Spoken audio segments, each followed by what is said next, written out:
You will never believe just how much damage water can do. Alexandra Isara stood in her semi-finished basement, pointing out soggy boxes and damaged holiday decorations. This stuff was all up on shelves, but then we got a ton of rain. The pump just couldn't keep up and the water got higher and higher. She threw her hands up in disgust. You see what happened? Everything is ruined. Sump pump failure at a critical point can mean disaster, yet many homeowners are unaware of the condition of their home sump pump.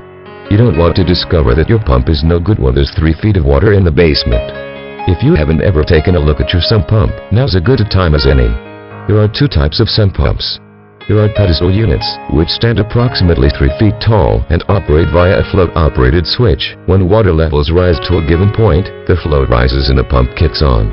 The other type of pump is submersible, designed to operate underwater. These units are shorter and wider. Once you've discovered which type of sump pump you have, do a visual inspection when it's dry and the pump is not in use. You're looking for any cracks, breaks or holes in the body of the pump and the protective casing that surrounds the pump motor. There should be no exposed, bare or damaged wires, especially on submersible sump pumps. The sump pump should be sitting level. The float should be free from cracks or splits. Look at your pipes. They should be intact without any holes, splits, or breaks. Consider how old your sump pump is. If the unit's been in place for years, perhaps decades, it may be near the end of its useful life.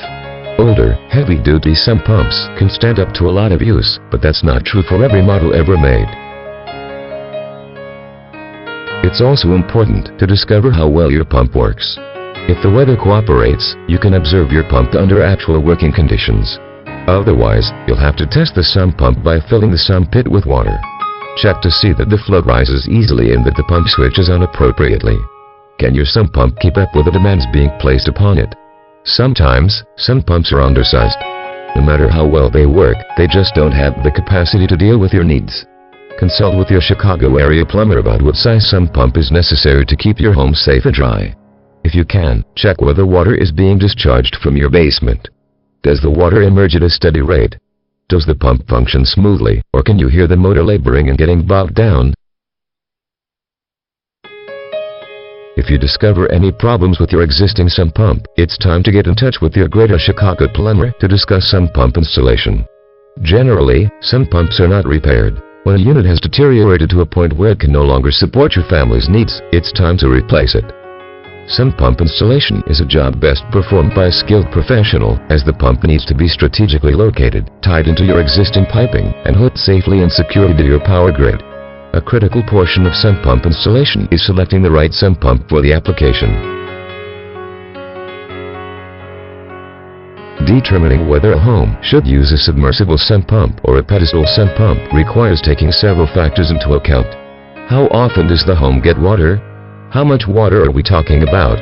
The home that gets a few inches every 4 or 5 years needs a very different pump than a home that is regularly swamped every spring.